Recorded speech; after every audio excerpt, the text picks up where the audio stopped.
Mr. President, you once said during a recent interview that we must turbocharge sustainable development goals and its realization. I really like this word, turbocharge.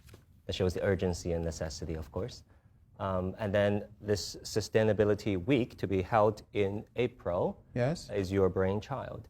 Maybe you can talk to us about the necessity of catching up on achieving and realizing sustainability goals. Where do we fall short in particular? Okay. Let me say first of all that my use of the term turbocharging the SDGs, I did not invent the term. I've in fact borrowed it from the Secretary General, and I use it regularly because I think it aptly captures what needs to happen with the SDGs. We are way behind. There are only 6 years left to 2030, and so we need to be focused, disciplined, and dedicated in making progress there. But in relation to the other part of the question that you asked about how we can catch up, the means by which we can catch up, there's no doubt that the SDGs require the undertaking of reforms, and those reforms, for them to be implemented effectively, requires resources.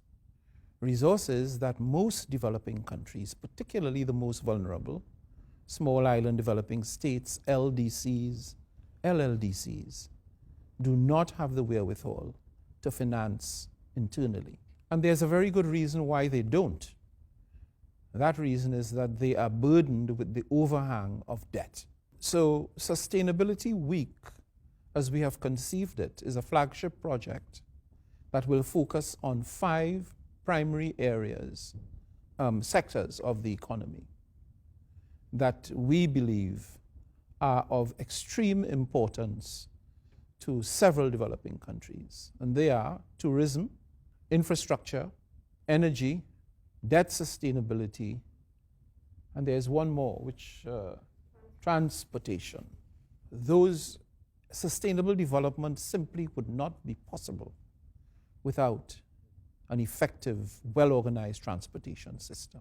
Infrastructure we spoke about earlier, the necessity for infrastructure to unify markets, to bring people together, to bring people into the system, to facilitate the movement of goods and people, and finance, not forgetting finance, because people in the far reaches of the country, out in the countryside, they have financial needs.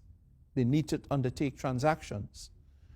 So Sustainability Week is intended to bring a sharp focus on those areas which are critical to sustainable development, and also to use the term again, to turbocharge progress towards the achievement of the SDGs.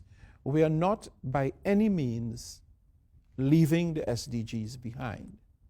In 2015, we committed to doing the SDGs, and we remain committed to achieving the SDGs by 2030.